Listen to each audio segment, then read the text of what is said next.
Hello and welcome to the fourth episode of Sky Indycar Arrow McLaren Debrief. We are looking back at the action from Barber Motorsports Park, and I'm delighted to be joined by Pato O'Ward today. But before we look back at Barber, you went flying in Indianapolis. I know Alexander Rossi is a keen pilot. Is this the start of a journey for you? Are you on your way to your private pilot's license?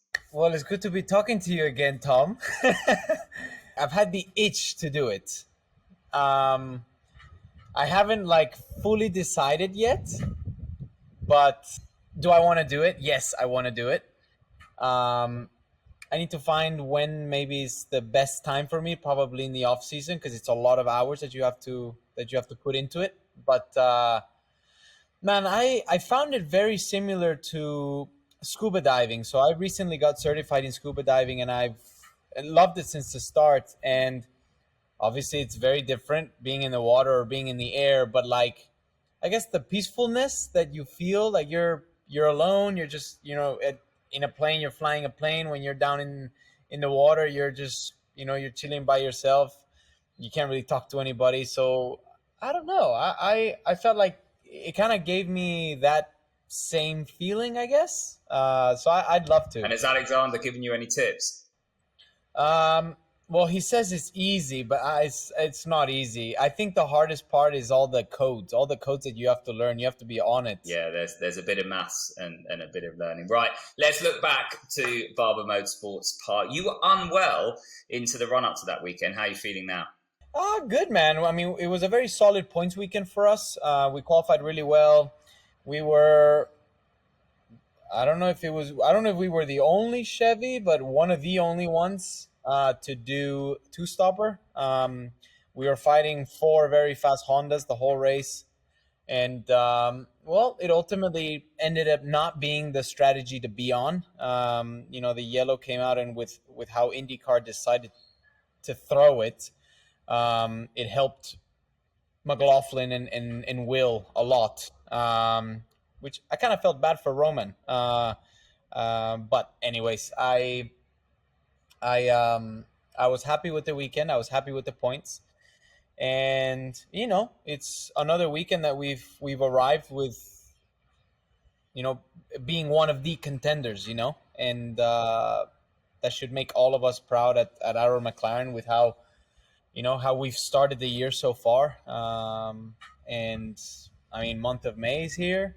The big cookies coming up, like I like to say. So yeah, I'm pumped to get going and continue on this championship, man. So we'll deep dive into the race in a second. You touched on the importance of being quick out of the box when we've spoken before. You had a top 10 car in practice, but it really came alive in qualifying, didn't it?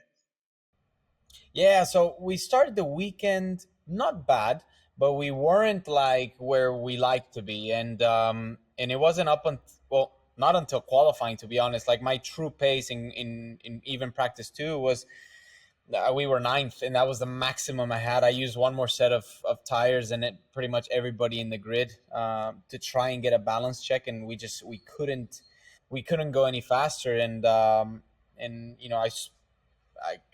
kind of obviously went into it with my engineer and said, man, if we want to find a 10th or two, it'll probably put us ninth to like fourth or fifth, but like, why do we just want to find a 10th or two? Like we got to find half a second, which is what we were lacking to Palau, I think, who was leading in practice. So we made some really good changes, went into qualifying, and nailed the laps, put down some good flyers, and put ourselves into a really good position to fight for it in the race. You didn't test there when other big teams did in the spring. How did you find the new sort of primary alternate tyres? There was a few question marks, especially after qualifying. But then after warm-up, it looked like the Reds might hang on for 30 laps.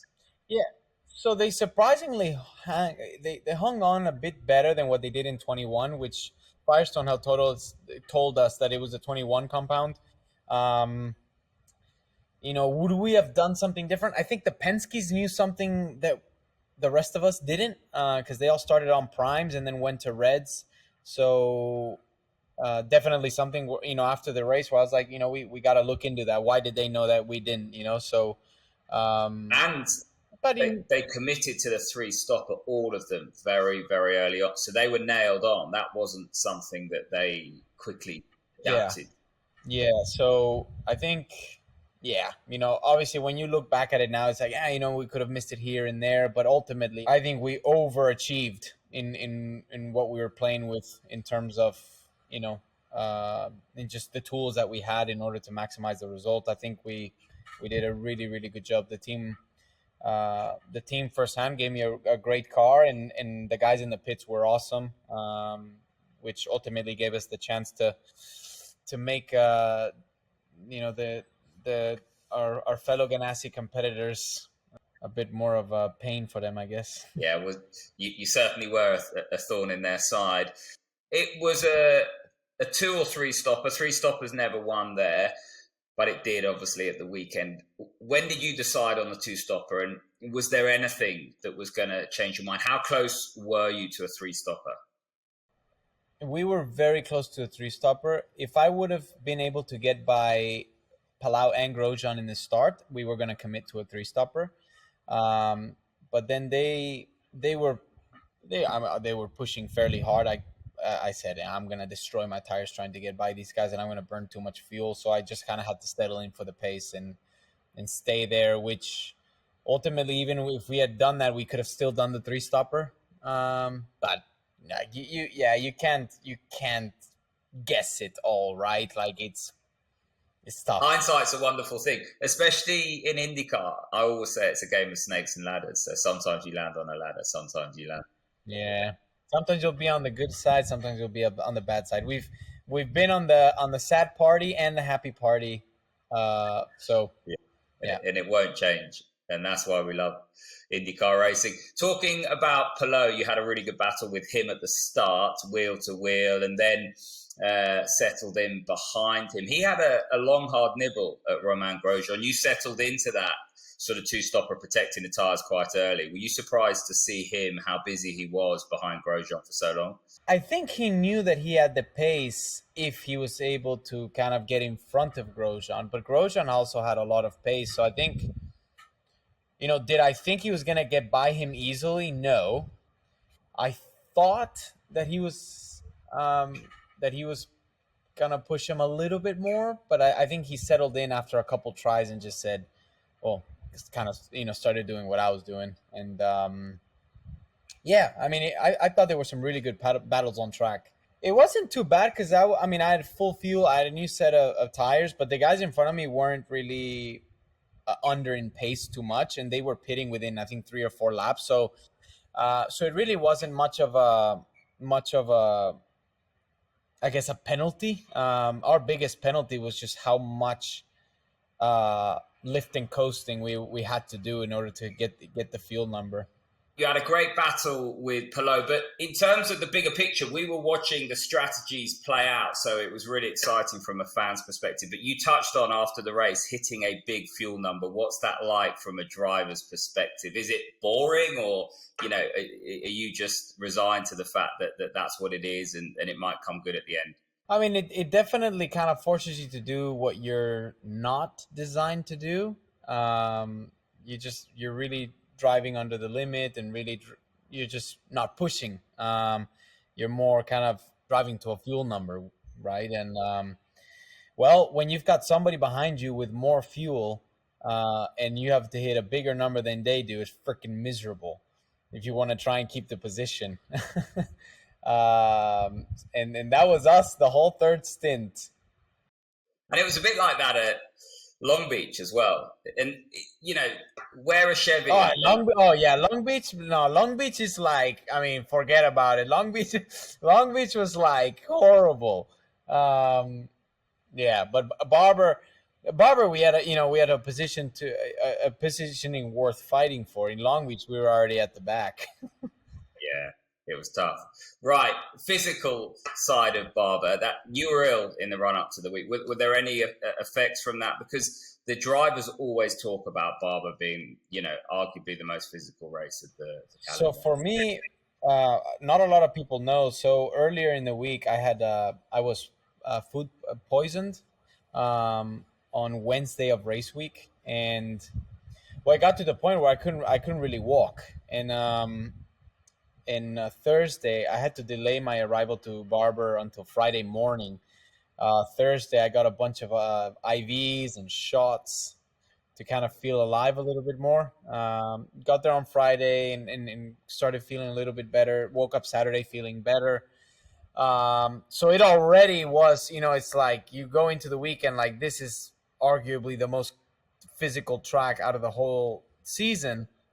And then I knew I wasn't at 100%. So it was stressful a little bit. But no, I have to give it to it, to the to the people that took care of me and allowed me to get back to 100% as quick as possible. Food poisoning is no joke. And well, after the race, honestly, I was feeling pretty fresh. I've been very happy with my fitness this year. I went pretty hard in the off season, and honestly, it's more of like a calorie deficit issue rather than actually feeling tired. I've been feeling very fresh after the races, to be honest. But you just don't get enough calories in you before the race. Like, I mean, throughout Sunday, I probably ended up burning 5,000 calories. Just, what I burned through the day, and then in warm up and then the race. Like, I don't get 5,000 calories of food before the race. No way. So after the race, you could imagine the massive portions for dinner. So what poisoned you? Because you're a big sushi fan, right? Sushi. Sushi. I've been Salmon there. sashimi, man. Salmon sashimi in Indy. Oh man, but I went to this place all the time. It was fine, but I think they wanted to get rid of some of their old fish, probably. Not Got me again. wrecked, bro. Once bitten, twice shy. My granddad always said, "Don't eat the fish unless you can see the sea." But I'm a big fan of sushi as well, so I Yeah. feel your pain. Right, looking at the championship, you're second in the championship, 15 points behind going into Barber. Now you're 3 points behind heading into this big month of May. That must be encouraging. And from your perspective, what's your mindset for the coming weeks? And are you still going race by race?